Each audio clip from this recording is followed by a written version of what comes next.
Hindi po namin alam na lahat po kami ng buong section is deferred po. Wala po talagang grades. So, ibig sabihin, lahat kayong pumasok dito, pumasok lang kayo, pero wala kayong grado. Yes po. Pumasok ka pa. Ang hindi ko nagustuhan dito kung tama bang pandinig ko, kapalit ng grade mo, papaayos mo ang tablet niya, Yes diba? po. Sinabi niyo sa'yo? Yes po. Yung iba po, ginugrupo po niya, tapos pinag-aambag-ambagan niya. Inaambag na magkanong aambag? Pinag-aambagan sila ng 250, 12 students po yun para daw po maayos yung grade nila doon. May humihingi ng tulong tungkol sa naging hindi makatarungang karanasan ko sa isa po naming professor. Noong first semester, siya po ang naging teacher namin sa subject na Understanding the Soul. Pagdating po ng second sem, siya ulit ang naging teacher ko sa subject na Basic Microeconomics. Sinikap ko pong kumpletuhin ang lahat ng requirements maliban lang po sa isang group report. Huwag na daw po kaming mag-report at ibigyan na lang niya kami ng task. Puntahan raw daw namin siya sa faculty. Doon niya po nilabas yung kanyang personal niyang tablet. Pa-check ko daw po sa technicians. Para ang gusto po niya na yung ibibigay niyang grades bago niya ako bigyan ng grades sa microeconomics, kailangan ko munang magawa yung task na pinagpagawa, which is yung tablet po. Kasi hindi po tama na may ganitong klase ng professor na nang-aabuso sa kapangyarihan at naglalagay ng personal na condition kapalit ng grado. Alam niyo mga boss, mga totoong tao to, ano? Dahil totoong tao sila, ayaw nila pakitang kalang pagkakilanlan. Kung siya nagtatago ng kanyang mukha, si professor ganun din. Si eskwelahan ayaw magpagbanggit ng pangalan, parang nakikwentuhan tayo rito. Sa totoo, ang sabi ho namin, mga totoong tao, totoong buhay, totoong mga problema at hamon. Pero, paano kung tinatago natin ang kanilang pagkakilanlan? Ang ibig sabihin niyan, hindi po kami gumagawa ng kwento. Binibigyan pa rin natin sila ng privacy. Okay? Ngayon, sige, hindi natin pwedeng banggitin ang pangalan ng eskwelahan. Ano ba to? Hindi natin pwedeng banggitin ang pangalan ng profesor. Hindi natin banggitin ang pangalan ng nagrereklamo si Alias Luisa. Hindi naman kwentong kutsero to. Totoong mga tao naman to. Sana maintindihan niyo yung mga boss. Dahil hindi naman kami yung palabas na kung saan pinag-aaway, totoo, pero totoong mga taong nag-aaway na may bayad. O hindi po kami noon. Kasi kami totoo talagang pumunta rito. Sige, Luisa, hindi ko mabanggit kung anong eskwelahan. Basta't nag-aaral ka sa eskwelahan. Yes po. Saan yung eskwelahan na yan? Sa Pasay po. Okay, ang daming eskwelahan sa Pasay. Yes po. Kaninong eskwelahan yan? Publiko. Yes po. Eskwelahan ng syudad o eskwelahan ng nasyonal na gobyerno?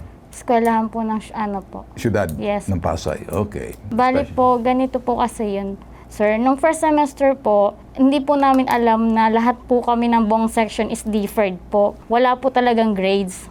Okay, so wala kayong grade? Yes po, hindi po namin alam na buong klase po pala yung sige. walang... So, ibig sabihin, lahat kayong pumasok dito, pumasok lang kayo, pero wala kayong grado? Yes po, bali po, Pumasok ka pa. yun nga po. So, ibig mo sabihin, ang mga professor na to, nagtuturo lang siya ng libre. Dahil libre, walang grado. Bali po, ano sir, hindi rin po siya masasabing nagtuturo, sir. Kasi kung nagtuturo po siya, hindi po kami magiging deferred. Okay, estudyante ba kayo? Yes po, estudyante po. Pumapasok ba kayo sa eskwelahan? Hindi po siya madalas pumasok. Ikaw. Napasok po, sir. Nga, ang problema mo kaya ka nandito, hindi ka binibigyan ng grado kasi deferred daw. Yes po. Bakit daw deferred? Wala po siyang, ang sabi lang po kasi niya is, yung marami daw po sa aming deferred. Tapos po... Bakit daw marami sa inyo? Ibig sabihin na hindi kayo bibigyan ng grado, ibig sabihin incomplete kayo. Yes po. Ang ibig sabihin deferred, incomplete. Yes po. Hindi nyo na kompleto. Yes po. Ano yung mga bagay na hindi mo na kompletong sa subject mo? Bali, ang sabi po niya, mababa daw po yung sa prelim ko tsaka midterm. So gusto niya sabihin, magre-removal ka, magme-makeup ka. Yes po. Ang sabi... So totoo bang mababa ang prelim mo tsaka yung midterm? Yes po. So mababa ang preliminary mo exam at mababa ang midterm mo? Yes po. Ang sabi po niya sa akin yan, i-enroll ko na lang daw po ulit, which is... O ibig sabihin, bagsak ka. Hindi Yes ka niya be po. okay. So in other words, failed ang dating mo. Yes po. Dahil failed ka, ang ibig niya sabihin, kunin mo ulit. Opo, yun po ang ano niya. Ayun. Pumunta pa ako sa faculty, tinanong ko po kung ano yung pwede ko pong gawin. Ang sabi niya, wala na daw po siyang magagawa kasi naipasa na daw po niya sa registrar yung Okay. grades. Ibig mong sabihin, incomplete ka. So in other words, either hanging ka or failed ka. Yes po. Bagsak ka ba or incomplete ka pa rin? Bagsak na din po kasi sabi po niya bagsak ka enroll na. eh. Okay, so anong reklamo natin? Kaya po- Bagsak ka ba or gusto ko maintindihan kasi mahabang kwentuhan natin Yes dito. po. Simple lang, either bumagsak ka o wala ka pang grade, incomplete ka or magme-makeup ka. Pero ang hindi ko nagustuhan dito kung tama bang pandinig ko, kapalit ng grade mo, ayusin mo, papaayos mo ang tablet niya, Yes di ba? po. Sigurado ka? Yes po. Sinabi niya sa'yo? Yes po. Lahat gano'n ang pinagagawa sa inyo? Yung iba po, ginugrupo po niya, tapos pinag-aambag-ambagan niya. Kinukutawan nga niya, inaambag-ambag. Anong Pinapag-ambag. ambag? Inaambag na magkanong aambag? Depende po doon sa presyo ng special task niya, sir. Magkano mga presyong sa palagay mo, narinig mo? Yung sa printer po, pinag-aambagan sila ng 250, 12 students po yun. 250, 12 students? Yes po. Tapos, Para sa printer? yes po. Saan yung printer? Sa eskwelahan or sa... Ang sabi lang po niya, sa faculty daw po. Sa faculty. Para pumasa kayo or bagsak ka ba talaga? Para daw po magkaroon sila ng grade sa understanding the self, para daw po maayos yung grade nila doon. So kapalit na maayos ang grade, kinakailangan mag-ambag-ambag kayo ng 250 pesos Sila yung po. 12 sila Yung para opo. makabili ng printer Yes sa po. faculty. Para Ikaw maayos. naman, iayusin mo, tablet. Yung sa tablet po, Sa preliminary examination, sa midterm, medyo bagsak siya, so binigyan siya ng make-up or incomplete, kaya lang hindi niya nahabol sa anumang kadahilanan dahil tumanggi siyang ipaayos ang tablet nitong si profesor. Sa ibang estudyante, ayon sa kanya, humihingi raw ng 250 pesos sa 12 estudyante para daw pang printer ng faculty. Mukhang kawawa naman tong City College na to. Baka sigurado mag-donate na siguro dito. Kasi kung ganito, naawa tuloy ako eh.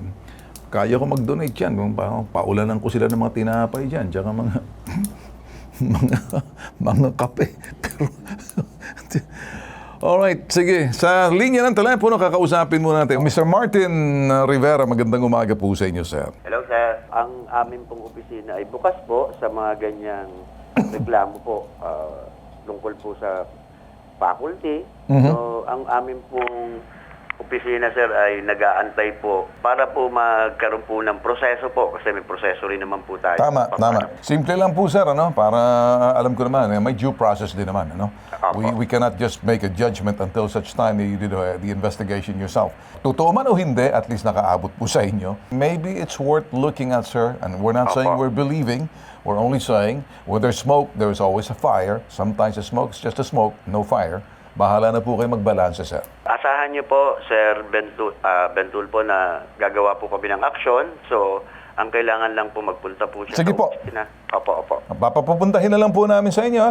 Again, sir, tinatago po na mga pangalan ng mga involved at tinatago, hindi namin binabanggit pong eskwelahan. At maraming salamat po sa inyo, sir. Ha? Opo, maraming salamat po, Sir Bentul po. Salamat Okay, po. sige. Opo. Iha, ganito na lang, ano? Punta kang yun doon, okay? At total, kung totoo man ang sinasabi mo at nakatago naman yung mukha mo, hindi pinoprotektahan namin. Mas maganda dahil ito rin eskwela naman, nakahanda naman silang pakinggan. Maaring may katotohanan, maaring hindi. At ayoko rin makasira sa mga taong inaakusahan kasi may proseso rin naman mag-iimbestigang eskwelahan. So, para medyo maging balanse, diretso ka na lang doon sa Vice President for Administration. Para nang sa ganoon, magkaroon ng proper investigation, ma-action na naman yung sinasabing reklamo mo. Kasi pang-internal to eh. Ha? Komo? May proseso eh. Dumiretso ka sa akin, tinanggap ko, pero pinotektahan ko lahat mga pangalan ng tao, tsaka eskwelahan, ikaw at tsaka professor mo. Okay? okay po. Magbibigay kami ng referral letter na dalhin mo na total sinabi naman ng kausap natin for BP for admin, pumunta ka lang doon, mag-usap na kayo para maayos ang problema. Okay sa'yo? Yes po, sir. Sakaling hindi ka pinansin, balik ka sa akin. Ibang usapan na yan. Okay? Sir. Pag hindi ka pinansin at ito'y lokohan lang, balik ka sa akin. May dahilan ka na para bumalik. At least pinasa muna kita, courtesy at respeto muna.